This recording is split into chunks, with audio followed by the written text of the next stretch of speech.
দাওয়ার কাজ করতে গিয়ে এই মনোভাব পোষণ করা যাবে না যে সবাইকে ঐক্যবদ্ধ করতে হবে, সবার মন রক্ষা করতে হবে। এই রোগে ধরলে শেষ।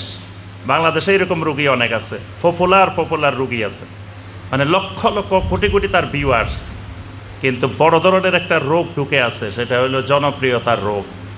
তারপরে আপনার কারোরে মনে কষ্ট দেওয়া যাবে না, সবারে খুশি রাখতে হবে।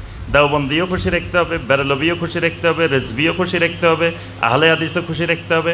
আহলে হাদিস মনে করবে এটা আমাদের লোক, দেওবন্দি মনে করবে এটা আমাদের লোক, রেজবি মনে করবে এটা আমাদের লোক, বেরেলভি মনে করবে এটা আমাদের লোক, সবারই খুশি রাখতে হবে।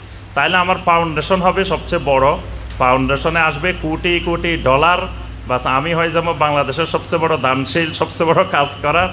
এটা বড় ধরনের একটা রোগ। এই রোগ থেকে আল্লাহর কাছে পানা চাইতে হবে, কারণ এই রোগে যারে ধরছে সে কোনোদিন হকের উপরে অটল থাকতে পারবে না।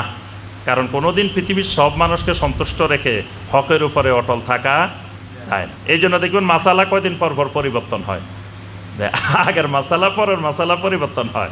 কারণ আগের মাসালা পরের মাসালা পরিবর্তন না হলে সবারই খুশি রাখা যাবে না। আরবিতে খুতবা হবে না বাংলায় খুতবা হবে, এই দেশের মেজরিটি আরবিতে খুতবা দেয়। এখন এটারে যদি আপনি জায়েজ ফতোয়া না দেন, সুন্নত ফতোয়া না দেন, তাহলে তো এই দেশের মানুষ আপনার প্রতি অসন্তুষ্ট হয়ে যাবে। এই নীতিমালা অনুসরণ করা যাবে না। হকের উপরে বিশুদ্ধ আকীদা, বিশুদ্ধ মানহাজের উপরে, সালাফদের মানহাজের উপরে থাকতে হবে। কেউ আসুক না আসুক কিছু যায় আসে না।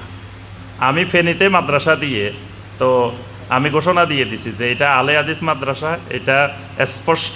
কারণ মনে চাইলে এখানে ছেলে মেয়ে দিয়েন না, মনে চাইলে দিয়েন না। এটা পুরাপুরি সরাসরি, আর লুকাচুরির কিচ্ছু নাই। লুকোচুরি করলে ওইটা কোনোদিন সত্যিকারের সহি আকীদার প্রতিষ্ঠান হয় না। এক সময় এটা বেদাতি প্রতিষ্ঠানের রূপ নেয়।